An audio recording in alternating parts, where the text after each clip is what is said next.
This video of the unknown. What is it? Is it real? And what is it doing there? Now they're speaking out, saying there are UFOs in U.S. airspace and they need to be taken seriously. A family in Highland, Michigan believes their house is actually haunted and thinks something is harming their little girl. They're unidentified in U.S. airspace. The U.S. Navy has finally acknowledged that videos appearing to show UFOs flying through the air are real. I'm Todd Bates. I've been investigating the paranormal for years, yet still have no definite answers.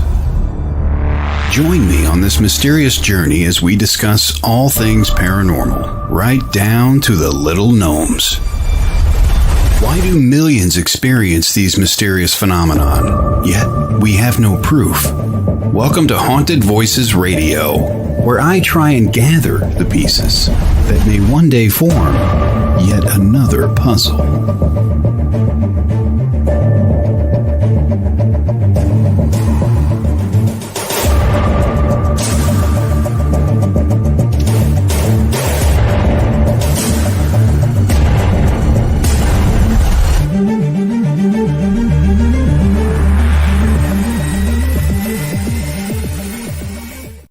And a good evening, one and all. Welcome. Haunted Voices Live right here on WLTK-DB.com. Head over there to the website.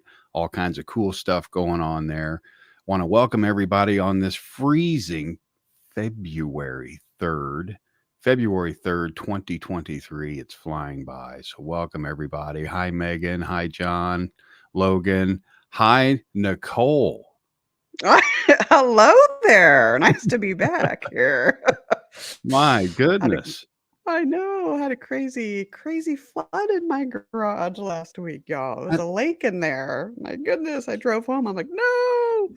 So Had a slight situation. That's Yeah, okay. just a Those little things bit. happen. Yep. But you're doing good now, and that's all that matters, right? That's right. I'm here having All fun right. with you all. So, you know. Oh, we're going to have an amazing show. We've got a great guest. Ryan Stacey is going to be joining us here in just a moment. We're going to be going above and beyond. Amazing organization he's founded. He is an extremely busy man. So we're going to be talking about aliens, UFOs, abductions, you name it, folks. It's all going to be coming up. So if you have any of those questions, wondering in your head, what's going on? Are they already here? All of this. Be sure and post those in the comments. You can do so on the YouTube channel, through Facebook, all the fun stuff. And if you are watching from the group, be sure and go to StreamYard.com/Facebook to authorize. And that will give you this special little badge so your name will appear. It's a new privacy thing, Nicole. The Facebook. Gotta love them. Looks like Nicole's froze on us here, so hopefully she's going to be joining us back here in just a moment. Yeah, the internet issues, all kinds of fun stuff like that. But welcome everybody. Meg, John, Logan, everybody coming in here. Now, just a couple of announcements here real quick. Those of you have been emailing me about signed copies of my book, The Haunted Voice. That is on my website, and the website has been updated. It's brand new, folks. ToddMichaelBates.com. Be sure and check it out. Grab a copy. And also new shows debuting. I want to get those out real quick here. We have got Beyond the Afterlife. That's going to be debuting this coming Monday night, 7 p.m. And that's going to be with Ashley Marino and Benjamin Young. It's going to be an amazing show. Excuse me, getting over a little chest cold here. An amazing show going about the afterlife, its history, all of the above, investigations. Also talking with, or Spirits Are Talking, that's going to be debuting February the 7th, and that's going to be Tuesdays at 9 p.m. Right here. And hello, Courtney. Now, there's Nicole coming back in here. Wow. It's okay. These things happen. And Yes, without they do. further Just gotta go with the ado, flow. we have got a lot to talk about tonight. We've got a lot to cover. And I want to introduce our guest Ryan Stacey is a certified private investigator, the CEO founder of Black Light Investigative and Surveillance Services. I love that. Yes. Love that title. And the president of TESA, TESA, or the Encounters Support Association, International Media Incorporated. Ryan is also known as a citizen journalist, active Canadian disclosure ufologist, a private paranormal psychogenic researcher or investigator. Interesting. Now, he's the creator of the ultra spectrum classification system. We're going to touch on this. I want to know what this is. The founder of the Experience Your Support Association and the podcast host of Beyond the Tinfoil Hat. Absolutely fantastic name. And several other media programs. I mean, this guy is extremely busy. He's got a lot of knowledge. So we're going to screw up and learn something tonight for sure. Without further ado, let's welcome Ryan to the show. Ryan, how are you? I'm good. Thanks for having me. Oh, thanks for being here, taking the time out. No worries. Busy man, you've got a lot going on. I do, but I somehow Multiple hats. Yes, multiple hats for sure. But somehow I manage. So here we are, and we've got you for a little while. And why we have you, one of the things that our viewers want to know, of course, I want to know why. Why what? Why this field? Why ufology? Why UFOs? Why the paranormal? What got you started? Well, people, So I'm a private investigator by trade. I've always been wanting to solve puzzles and answer all these riddles and whatnot.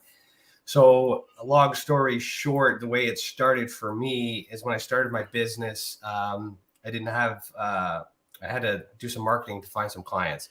So I ended up getting a call from somebody that believed their son was abducted by aliens one day, and I took that because I have an interest in paranormal. So I was always a paranormal person. That's my roots, paranormal, not UFO. And so I took that case because I had nothing else going on right now. But I ended up locating the son, and he just joined Scientology. So he wasn't abducted by aliens, but like it was kind of in this mix of things in terms of that. So in order to do that, I had to join all these Facebook groups or social media groups to wait till they surfaced to find all these leads and whatnot. But then I stayed in that because I had an interest in it. And then one day somebody had complained about purchasing a manual and getting ripped off. So I had piped up and said, hey, that's a criminal offense. I'm a private investigator because I'm looking for clients right now. I just started my business. So I hopped on that, and then I learned that it was the Mutual UFO Network, so it was MUFON. So, but it was a Canadian purchase, some Canadian, and the complaint came in because they were waiting too long for it. So when I advocated and investigated on behalf of that, again trying to get some attention for my business, I was introduced that there was a Canadian chapter, which I didn't realize. And when I followed that lead, I spoke to the guy who's the national the national director at the time, Stu Bundy. And we just, he just basically told me it was a shipping issue. This guy's got to wait, it'll be fine. And then he started asking me about UFOs and stuff like that. He said, you're an investigator for real? I was like, yeah. And he's like, what do you think about UFOs? And I was like, aren't those like secret government Chinese machines? And, we had a laugh, and I still think that today, which is very current with this Chinese spy balloon. And then it started from there because I didn't have any clients and I needed to practice my skills. So I joined MUFON. I was a field investigator. I got given what they considered a cold case. I was just supposed to look at it, document it, follow their parameters, and then move on to the next case. I ended up opening that case wide up, finding new leads, connecting paranormal, UFO, psychic activity together, and I got an article written in the MUFON Journal. And then a couple of months later, I was provincial director for Ontario, chief investigator for Ontario, and then I eventually became the national chief investigator for MUFON Canada. And then I assisted the United States in being the national director of field investigator training. So I was responsible for teaching everyone how to investigate UFOs. Wow. Then I kind of, as a private investigator, I got caught in the mess. Hey, Chris and Logan, I see you there too. Thanks for tuning in. Somewhere in the mix of things, it was reported to me some shenanigans that had happened and accusations, and I reported those to the California police, and then through an investigation that eventually led to the arrest of Jan Harzan. So I'm involved. So so that's how I got raised to fame, and that's how I kind of crashed to burn. And then I created the Experiencer. So it's the Experiencer Support Association as a positive reinforcement to basically do a whole bunch of things that I thought MUFON could do better with. We'll leave it at that. It's only an hour, so I don't want to I don't Wow. I mean, wow. You've gone through so much. I mean, not to throw ages out here. I'm 50 years old. I thought I've gone through a lot in my life. You have covered a lot. You have gone through a lot. You've researched a lot. You've seen a lot of things out there. 30. What are some of the cases, some of these encounters that really stand out in your mind? See, this is interesting. So I'm 36, and I started this in 2015. So I guess I'm into year 8 now, which is hard to believe. But and I'm no further closer to the truth than I think I should be. So my approach to this is quite different. And you mentioned the ultra spectrum classification system. I think this UFO thing is a distraction, and there's evidence to support that. And the abduction phenomenon, the paranormal phenomenon, all these things are kind of getting pushed off to the side, are the things we need to focus on, but it's heavily being distracted. So this, government kind of cover up or what you will, or attention seeking, whatever we want to call it. There's a lot of evidence to support that is a normal thing. As far as paranormal, what's paranormal to me is these visions of these beings or these apparitions and things like that on what I call the psychogenic, so the ultra spectrum. So the psychogenic activity, so the activity of the mind, where it's, these crafts may be results of machines that are secret technology that we know to keep secrets for.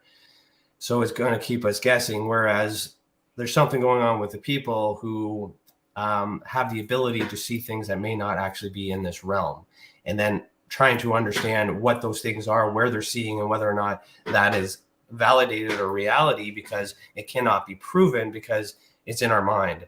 But when it's in our mind and multiple people see the same thing, these crafts and things that are drawn don't resemble anything that we're researching on the surface. So I do believe that all this media stuff, the stuff that we've been seeing, pick your favorite Messiah and UFO, all that stuff is all part of keeping that narrative going.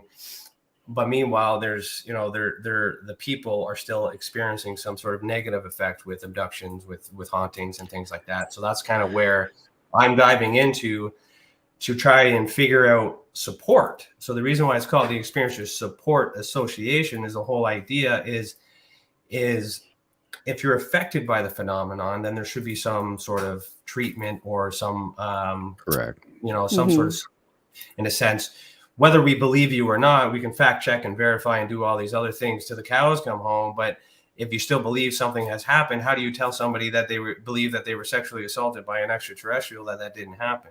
So there's trauma, there's PTSD, there's a whole bunch of symptoms that need to be treated, and that's where transferable skills with my private investigating and security company is we have to de-escalate and do all these things in the field, and then investigate. So it works. So my study is not focused on the phenomenon, it's focused on the people. And I learn more about the phenomenon by studying the people than I actually do from whatever the journalist is chasing that day for clickbait.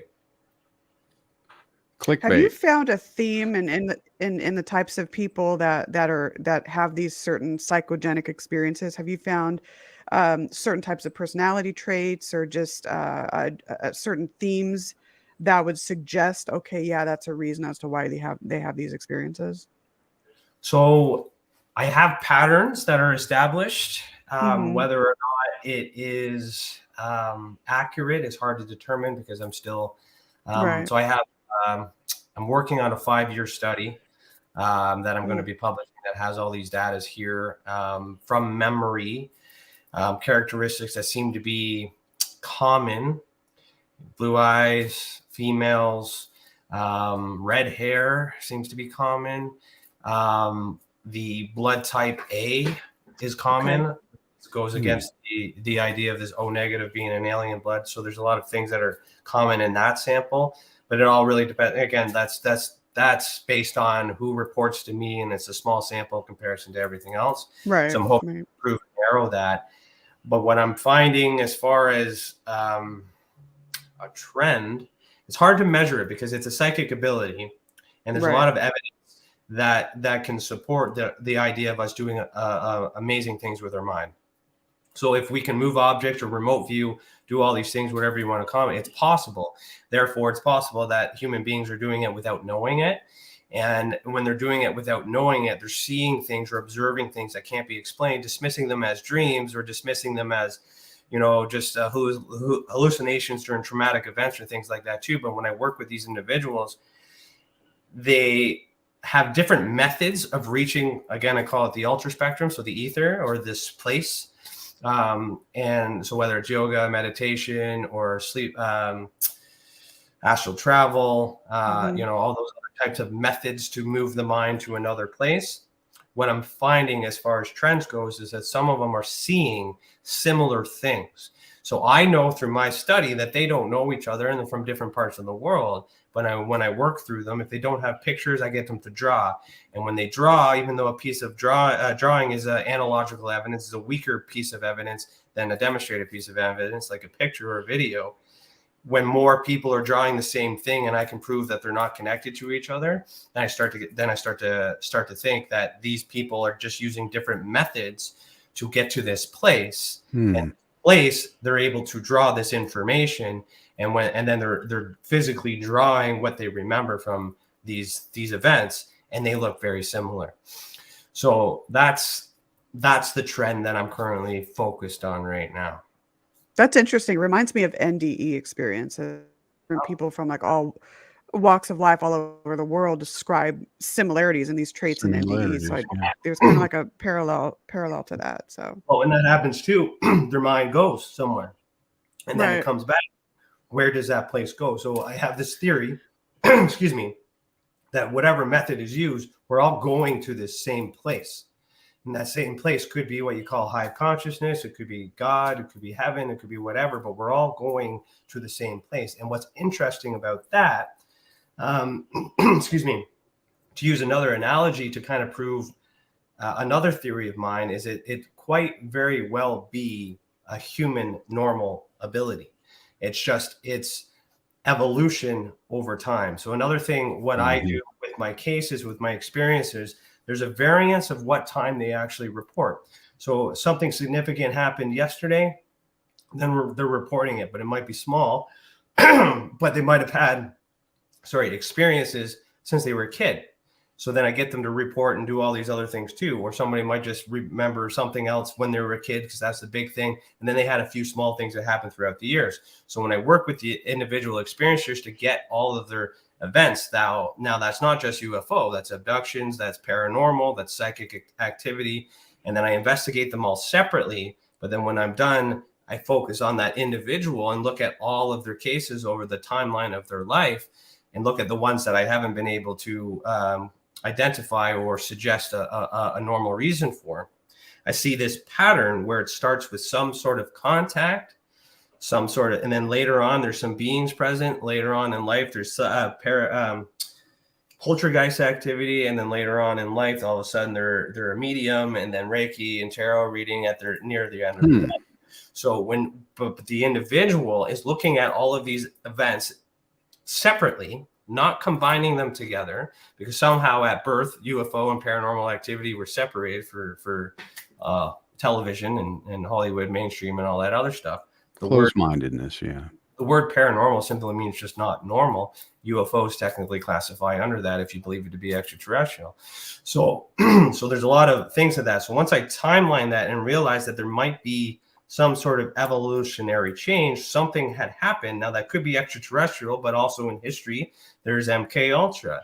In Canada, we have, we've done similar things like that too. In Montreal, the United States has Operation Paperclip. We have Operation Matchbook, which is the same idea. We had the Nazi scientists before America took them. So there's a lot of parallels here. that kind of go together. So there's evidence to suggest that mankind was experimenting with the mind, and then somehow down the line, extraterrestrials and aliens got in the mix, and now people are evolving, and we're having this spiritual age, this new age kind of stuff, and we think that there's that connection to God and all these other things, which could be true, but the science behind it could be the fact that it's just an evolution to some sort of alteration, or we have the freedom now, or it's been happening long enough that we're able to do that and it can't be controlled. So with that in mind, I have a heavy belief that we are the beings that are responsible for these things that are happening. So as an example, a poltergeist phenomenon, we're told that when these cupboard doors open and do all these other things, blah, blah, blah, that is a poltergeist, a noisy ghost.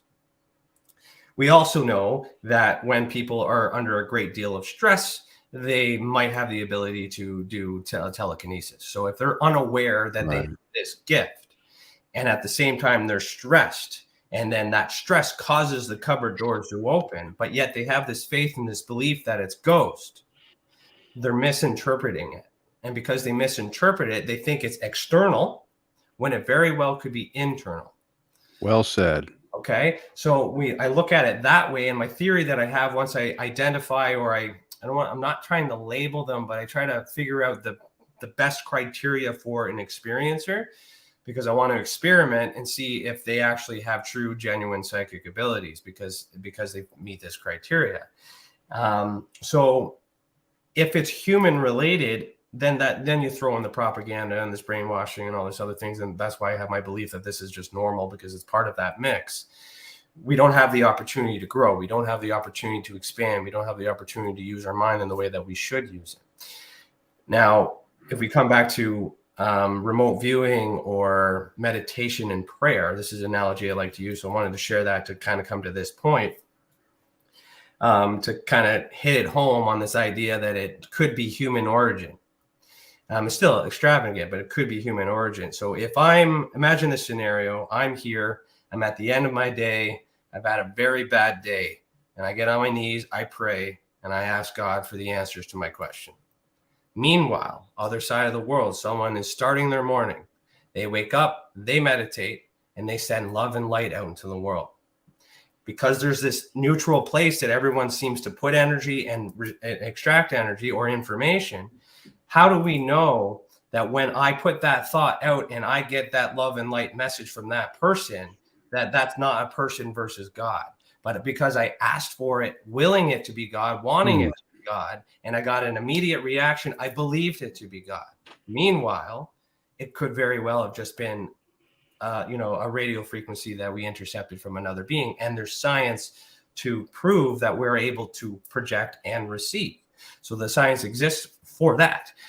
Doesn't mean God doesn't exist. What I'm saying is there's a lot of radio waves in the way. Oh, yeah. That can also impact what's really going on. And then if the government is aware of that because they practiced it and they experimented with it, and just because they closed the experiment doesn't mean they stopped doing it. It just means they stopped talking about it. And it doesn't mean it wasn't possible. It was still possible then.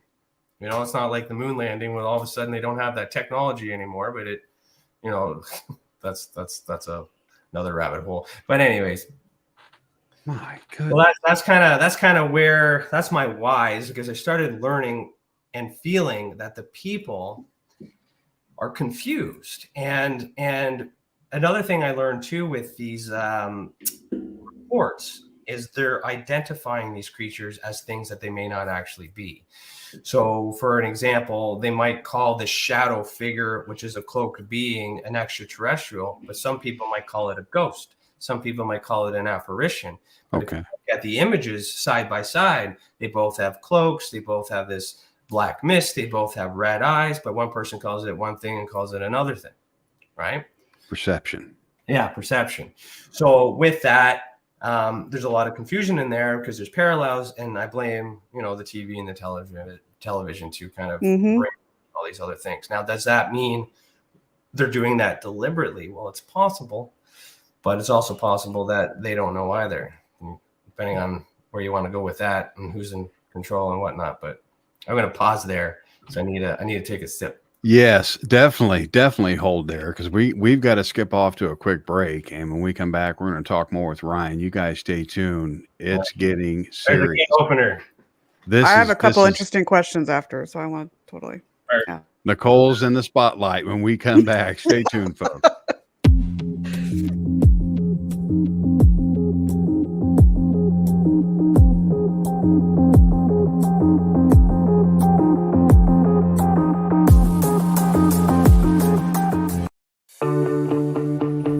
Looking for a holistic solution? Look no further than LimestreetWellness.com. Lime Street Wellness is a full-service Reiki therapy center offering in-person and distant Reiki sessions.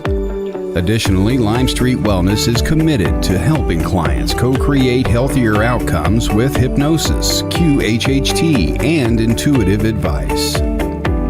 Lime Street Wellness is committed to helping all that are seeking to co-create better health, peace of mind, and greater freedom. Reiki Master Kevin Mackey uses energy medicine, hypnosis, mindfulness, and intuitive guidance to assist in uncovering, understanding, and removing any blocks or energy cords or mental mindsets that may be intruding and causing needless suffering.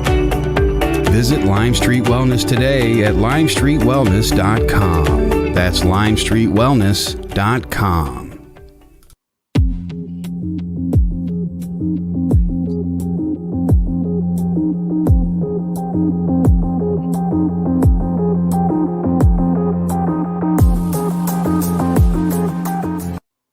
Nearing the bottom of the hour, folks. My goodness, welcome back. Haunted Voices Live. Those of you just joining us, we're talking with Ryan Stacey, and I am completely blown away by this information. So am I. My goodness. It's completely taken my brain out of my head, shaking I hope it makes back sense. in. It's hard. It does. It's a lot in an hour. So I had to give you a crash course, and hopefully I can answer other questions. If not, you'll have to have me back. We'll have you back. That's a You've done definite, a fine my friend. job. Nicole, you had some questions. Go right ahead. Yeah. So actually, have you seen have you examined how, let's say, rainbow children, crystal children, indigos, how they play into this, and if their experiences are greater than, let's say, maybe just the average person or someone that wasn't necessarily, I hate labels too, but labeled as maybe a rainbow child or an indigo child or a crystal child? Yeah, so that phenomenon is interesting because there's a lot of, not just with that label, it's self-identification. So that's kind of also like a way for us people who don't fit in to kind of identify with something that's better and greater to make sense of what we're doing. So for me to measure if a person is genuinely a star child versus a normal human being having that's really hard to determine because there's that belief system. Right. And, yeah. So I don't know offhand, and I could probably go through my data sets to determine, which people believe what their belief is versus what they're experiencing to determine that. But the idea of being a child or a reincarnated soul of some sort from an extraterrestrial entity, or however you want to explain that phenomenon. I mean, it's definitely possible until it's proven not possible. Right. I mean, we really don't know the origin. So then you got exactly the ancient astronaut theory in terms of people visiting and showing up and teaching us things and blah, blah, blah. Well, did they teach us consciousness? Did they teach us all these other things? Is this a machine? What shape is the earth? Like, there's so many different things that, we have to kind of get down to do that. So if you believe that you are a star child, then there's that belief that, something great and divine created you. And there's a purpose for you on this planet to spread light and heal and cure and do all these other things. And I would advocate for that. I would support that because it's positive. It could very well just be a good human with a good soul and a good conscience that just wants to do good unto others. But it's a label that they identify with. I'm not going to take that away from them, but it can't really be proven until we get one to measure. Any movement you look Yeah, at and going to it's be. hard to measure that. It's it's hard to absolutely say, oh yes, absolutely with concrete proof. Yep, you're a rainbow child or you're an indigo child. That it's hard to But if do you that. identify with it, Nothing right? tangible. Right. A positive thing to identify with. Is people can say, I'm a demon. I identify with a demon.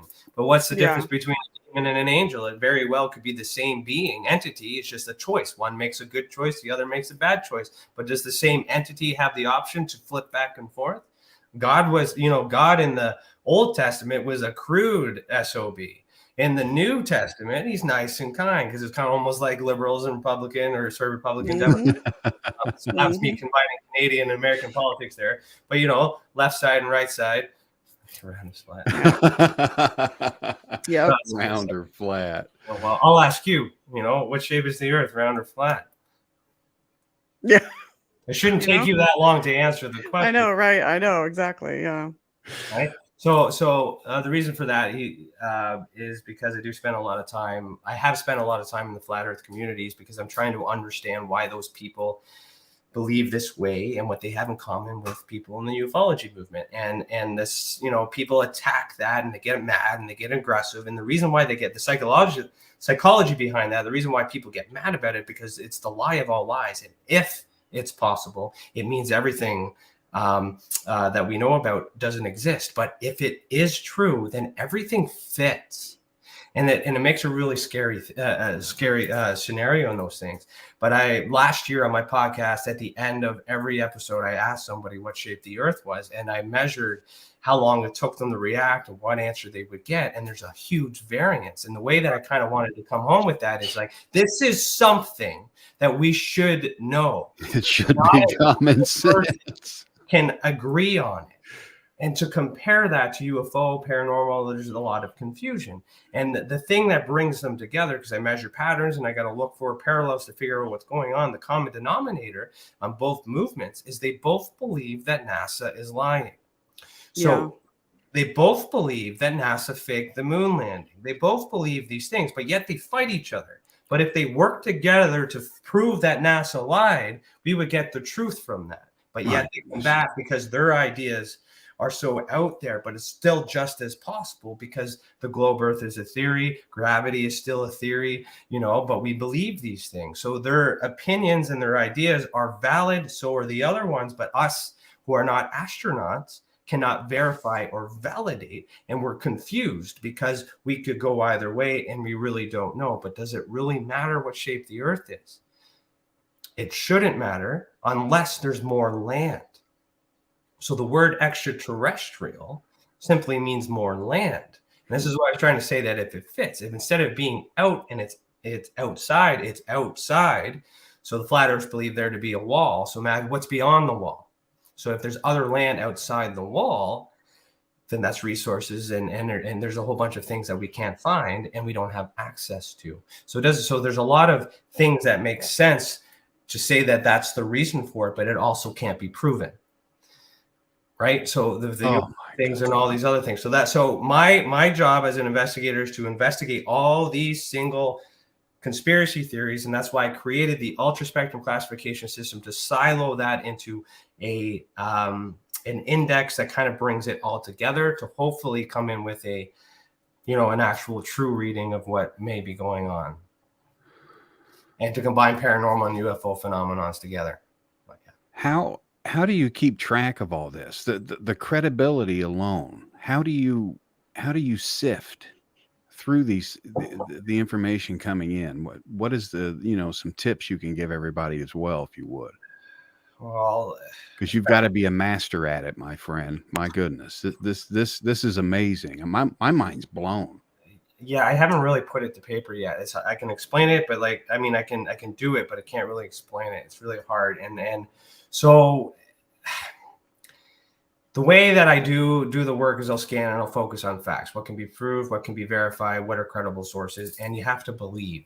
So if I'm looking at government sources, so I also get declassified documents from the Canadian government. So I'm very actively involved in Canadian ufology disclosure. So when I receive Canadian documents that talk about UFOs and things like that too, I do put those on my website on a timeline and on my visual evidence database to kind of keep track, because it's a credible source, because it comes from the government. And if the government can lie, yes, but is the government lying about everything? So there's a trick with this redaction process, is they don't redact the same things over time. What they do is they talk to the third party and they determine what they need to classify and what they don't. But then every document is separate. It gets to a different handler and there's different opinions and all these other things. Wow. But eventually you can put the pieces together and you're missing, and you can start all of a sudden a single initial last name. Then in another document, you get their full name and their thing, because the sensitive information that particular document didn't require that level of redaction. But if you're tracking them all together and measuring them in a timeline, which you can see on my website, then you can start to see these patterns in measuring these people and doing all these other things. So that's on the trusted sources, if you will. But on the civilian side, the trick there is to believe them, because don't try to debunk it. Try to understand them, try to recreate it, try to involve them in the investigative process to make sense, to see if it actually is something. And if you don't know what it is, share that before you say you don't know what it is. Just because I don't know what it is doesn't mean it's a UFO or a ghost or a paranormal thing. It just means I don't know what it is. Mm-hmm. So I put my cases out there on the internet hoping someone will rip it to shreds because you're smarter than me. Thank you. I just learned something. But if I put it out there and nobody else knows what it is, then maybe it's something.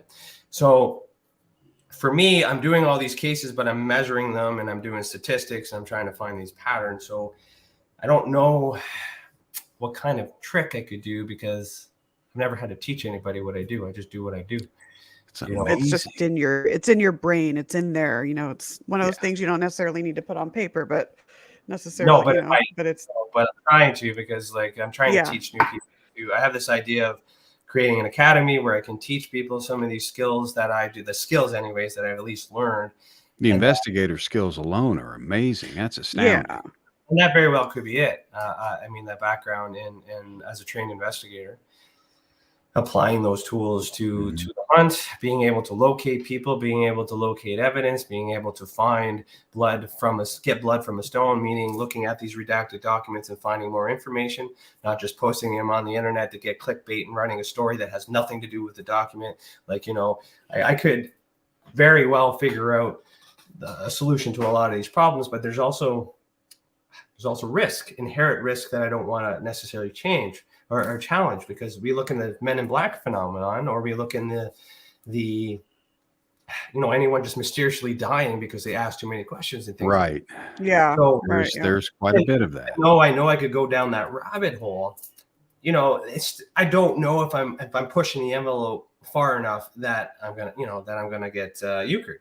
So I kind of play this game where I want to balance it, and I try to almost defend the government in a way, by saying this is what they provided, this is what they said, here's all the information. With this information, as an investigator, I've investigated further, and I've come to this conclusion that I also think that this might be a drone based on the information from this government document. It could be something else and things like that. So I put that in my book, my reports and whatnot, to kind of validate and reinforce the safety of it, because I look at it as a risk analysis. If UFOs, like this UFO threat narrative, it's a real threat if it exists. But if they're using it as a false flag, then it's another tool, psyops and all these other things. So all these things are possible. But the reason why I do this and I need to know this information is not to solve the answers, is so I can help the people. Because meanwhile, the people are suffering. The people are hurting. They have anxiety. They have depression. They have PTSD. They have nowhere to go. Nowhere to go. And I'm not a psychologist. I am not, a doctor by any means, but I can experience, and as a security guard and a private investigator, often in the field, we can tell the signs of trauma, and we need to cope with that, a victim crisis scenario, if you will, just to calm them down before you do your investigation, and then refer them to mental health support and things like that. So the idea is trying to get enough information so I can determine which proper referral to make to help them with these symptoms. Now, as an investigator, it's very good to get what I call a damaged report, meaning they're in that crisis mode and they're reporting based on what they're observing and feeling in that moment. Then recommend, say, Reiki or some yoga, or maybe talk to a hypnotherapist, and start feeling comfortable with his experience, and then make another report. And then I can compare and contrast with that high anxiety versus that low anxiety to see what kind of matches. And then, but at the same time, for the experiencer is validated. They're acknowledged, and these emotions subside. And if they accept it, then that kind of helps with explaining it. But if they don't accept it, then we can look into the mental health aspect and try to rule some of those things out and suggest, medication and things like that. And come back to them and say, hey, now that you've gotten all these other things and we got this mental health thing kind of balanced, tell me about your experience again. And after working with those people, ruling all these things out, they're still seeing these things. So I spend a lot, so less is more. Like I've spent more time with less experiencers to go through this different stages of their life to kind of get a reading, because they truly, genuinely believe these things happen. And then you compare that with other people that are reporting similar things, and they don't know each other. And some of them don't have mental illnesses. Some of them aren't under the influence of alcohol, so all these things are, and the investigative tools could be reasons to discredit the witness. But if you go into the investigation planning to discredit or debunk, you're not doing a good investigation. You want to know the facts. You need to start by believing them. You want to start by understanding them and work with them to rule all these things out, and then look at what's left. So that way they eat that, what I call a shit sandwich or poop sandwich. I don't know if I'm allowed swearing. You're fine. So it's not good making a sandwich unless they eat it. So what I mean by that is I'm telling them that what they think they saw isn't true, and it could be something else. There's a 50-50 chance whether they believe me and agree with me, or they tell me to fly a kite because they really believe based on religion. And if they believe that, then I let that be. But I have my information, they have their choices, and they move on and do that. And I totally forget where I was going with that. That has to be tough. Well, in itself right there. That has to be a struggle, a battle, a constant battle, just going through that alone. Well, it is, because it's sad, because if this is true, then there's all these things are happening and we don't have support.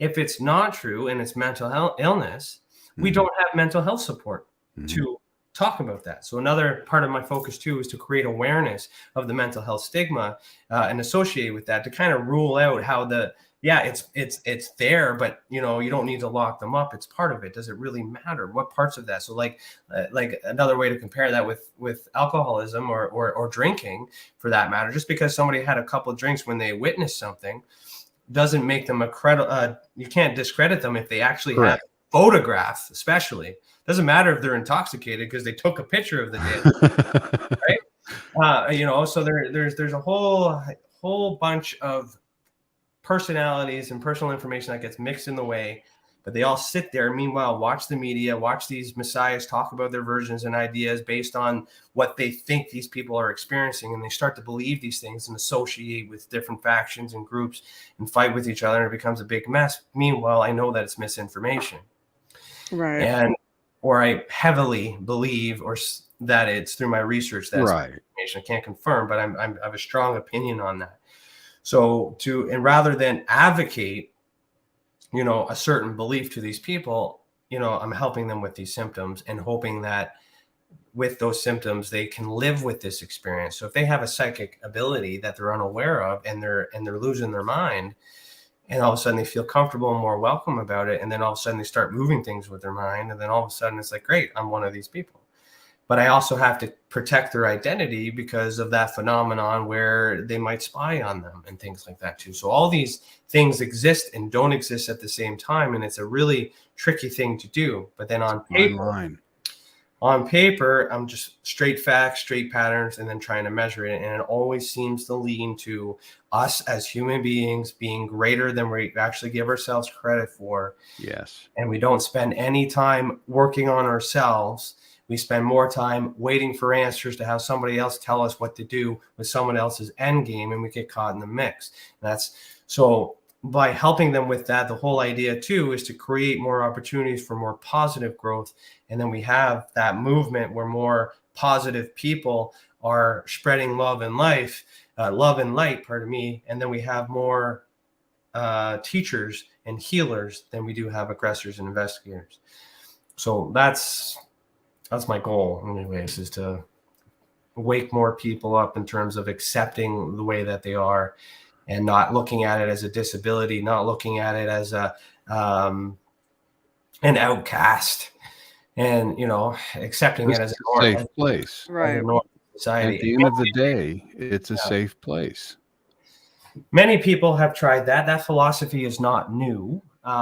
It's just, and many people have that concept. The idea of the Experience Support Association is to find like minds that do that. But here's the best part of it, being the of course, according to my opinion of it, but me being a private investigator and being able to fact check and do all this other stuff, I could verify the credentials of said practitioners before I make referrals to make sure they're actually qualified to provide mental health support.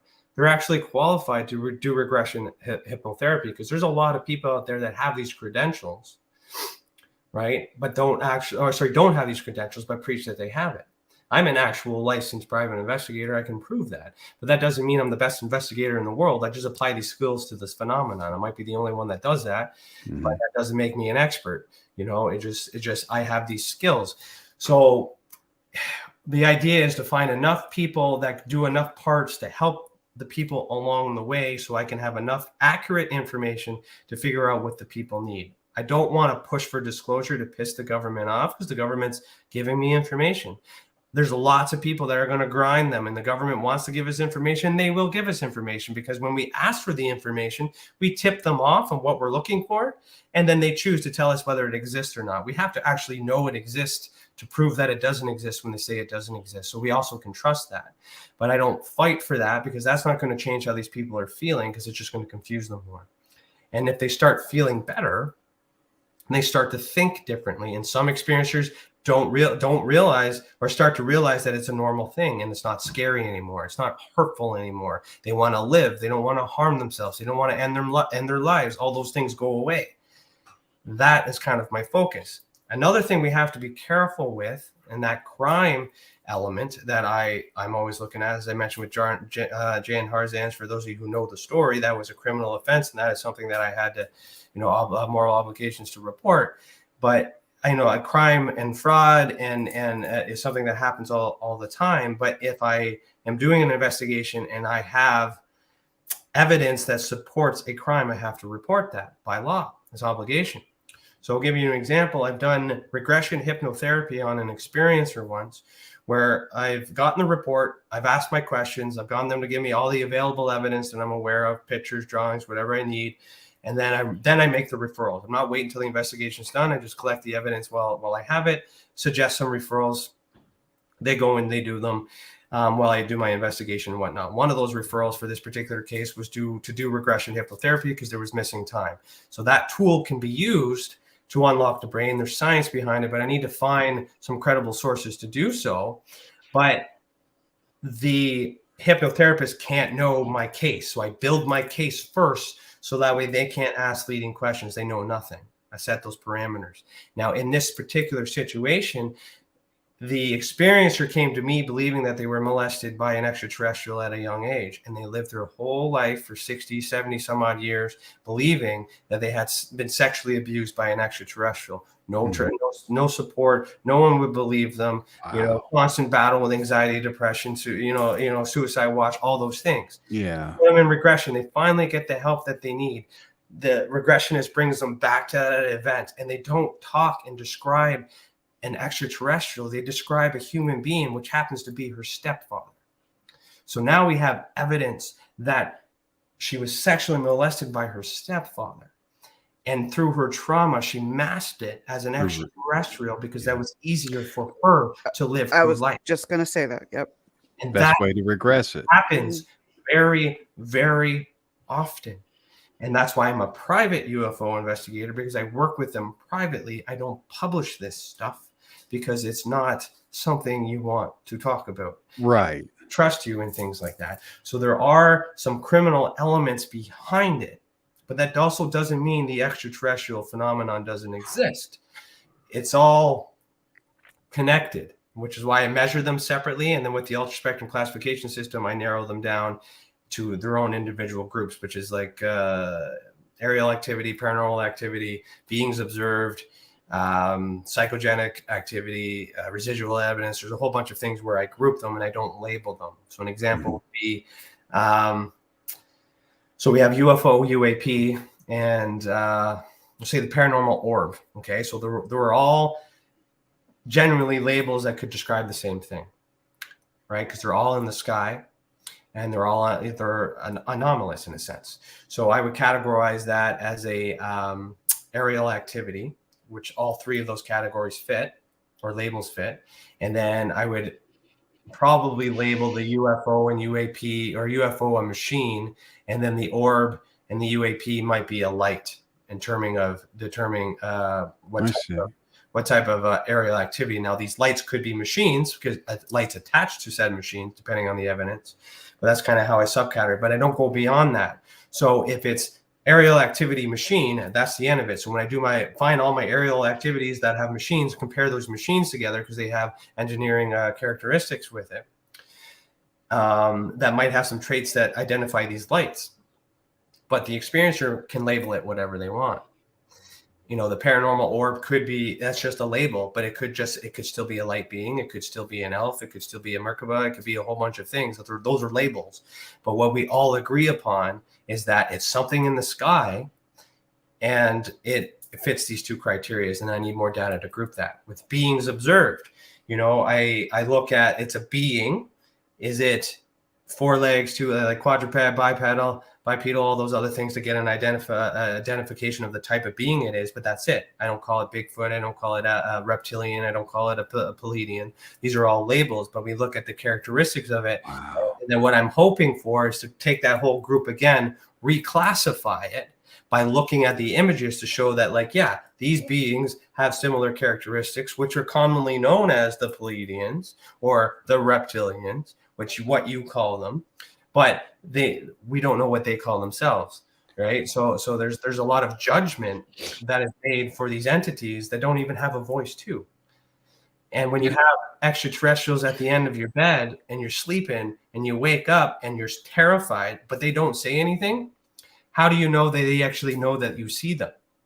Right? So we assume that they're there to hurt us because we're scared, because we're in a safety net of our own. We open our eyes and there's creepy beings there. For all we know, they might be standing there going like, did they see us? What's going on too? And you can almost imagine with the Ouija board phenomenon, whereas we're trying to use this board to use our mind to open a portal to see some information. What does that look like on the other side? So we come back to that meditation analogy. I'm doing a seance. I'm asking for a sign. Nothing happens in my room. But like 10 feet down the, 10 blocks down the road, somebody's cupboard doors fucking flew open. Oh, pardon me. You're open. Okay. Getting excited. You know, so there's a lot of things that could simultaneously happen. And we're so far spread apart that it's really hard and difficult for us to measure. And I think that's the plan. I think that Tower of Babel scenario was like from day one was to separate everyone so we wouldn't be smart enough to figure it out. Right. And what you just said too, it reminds me, because this is why I advocate for not overly classifying or putting certain types of entities or beings in certain labels without having enough information to back that up. Yeah. If we mislabel someone here, like in society, we get accosted for that. So, you know, right. Are we labeling them properly? But so there are some experiencers, and that's what I encourage too. It's like, okay, so, and this is where the belief comes in, and I believe them in enough, but I don't believe them, or I don't believe that what their experience is actually what they're experiencing. So I believe they experienced something, but I'm not quite convinced that what they think they had is what happened. But I asked enough questions to rule that out. Right. You know, so, okay, you get abducted by aliens on a regular basis. All right. I'm going to give you a hidden camera. I want you to wear this in your pajamas. Next time you get abducted, you know, we're going to have video footage. Oh, never thought of that. And then all of a sudden they don't get video camera footage. Okay, so you're all of a sudden not getting abducted? Well, no, I am. I'm still having these dreams. Oh, you didn't tell me it was a dream. Now I know it's a dream. So this is happening in your Changing mind. the story. Okay, I but see. not necessarily. It's just facts that are being remembered after the time by asking this stuff. Just because it's a dream doesn't mean it's not real, because that's a state of consciousness. So whether we're going in a dream state to astral or to purposely astral travel or meditate, there's uninvited contact and there's invited contact, right? So it's quite possible while you're in the dream state that you're seeing a space and time or beings, while other people in the awakened state is seeing the same thing. And that's why these drawings and these pictures need to be compared and contrasted, which I'm trying to display on my website if you look at the evidence things. So another category for the aerial activity one would be a sensory display category, which identifies the possibility of all our senses. So some people see a UFO, some people hear a UFO but don't see it. Some people can feel it but don't see it. Some people can see it in their mind. So it allows the psychic activity to be part of it, because when we see this reality in 3D and we see something else that appears to be 3-dimensional, perhaps the reason why we can't take photos of it is because it doesn't exist in this reality and it exists in our mind. But that doesn't mean we're crazy. It just means we can't prove it. But in order to prove it, I need more people the same way, drawing the same things, so that way I can build that case and then be like, tell me what this is. And then they say all these things to debunk it. And I'm like, yeah, I've already ruled all that stuff out. Try again, right? This person doesn't have that. This person isn't mentally ill. This person wasn't on alcohol. But they're all drawing the same thing. This person lives in China. This person lives in Australia. Try me again, right? So when I put that, because I'm building a case and I have experience working, preparing evidence for court and all these other things too. So that's where my concept comes in, is building a case enough that could be tried in court, and you need to defend yourself to say the ghost did it. How do you prove that? You know, so you need to really significantly build a case. And as far down this rabbit hole as I've gotten, I know enough to know that I'm right, but I don't know enough to know if I'm wrong. You know? Mhm. Yes. Well said. My God. Yep. And some may think, my God, this is getting complicated. I can No, go sir. over time if you want. I don't know if you have a cap for your show. No, we're gonna cut this loose and have you back. We Okay. are just gonna have you back. And There's like a gazillion questions I have. Like, my goodness. so many. What's your best question? Let's go. Got 3 minutes. Go ahead. Let's get it. Oh my gosh, put me on the spot, right? Well, you alluded to this earlier. You said, I wanted to ask you about this. Certain alien, if you want to call them that, extraterrestrial beings from, another dimension reincarnating into humans. And if that is the reason why a lot of people have these experiences. But you kind of already alluded to that. So I mean, it's possible. It's like Schrodinger's cat. It's alive and dead at the same time until we get until we open the door. Yeah. It's live. So it's possible. Where I can't change. I know that one person can't fight to get the answer, and if we revolt and we do protests. I used to think that Canada didn't protest, but then we had that truck rally, so now I can't. Now we're painted. With that same brush, and I got out of the bag. I got us on American news, so good for that. But I mean, that is a response to change, but that doesn't necessarily fix anything unless they want to do that.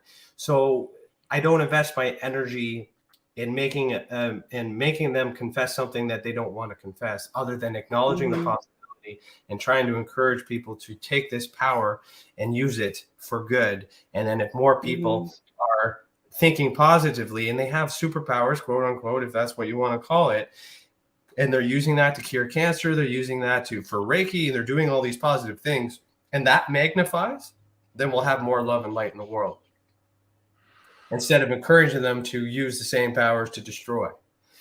There has to be a balance. So the fight is good because that's possible, but I mean, to come around, and the only way to really catch the government in a round robin, I guess, in a sense, or back them in a corner, is this mental health part, where we can rule out mental health, have mental health practitioners show that there's something going on here and we need mental health support or something. That would lift a lot of red flags. who cares if there's aliens out there? We're not asking you to confirm that they exist. What we're trying to say is that mental health support is needed for those affected by this phenomenon until you figure it out. So if they give us resources to help the people, that is a slight little confirmation that it's needed. And now, are they going to control that and regulate it? Are they going to trust that?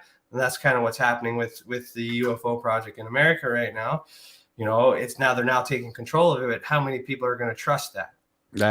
And push and push and push, and then I don't want, but you're also indicating to them what you have, and then you give them a plan to counter with it. So it's best to stay quiet, which is why I'm the private investigator and not a public one. Going back to less is more. Holy cow! What an amazing show, Ryan. I can't wait to get you back on. Anytime. And just the information covered. I mean, the replay alone is a wealth of information, folks. Be sure and check it out. If you did miss the beginning of the show, we'll have it up there in the morning for you, and you can find it on.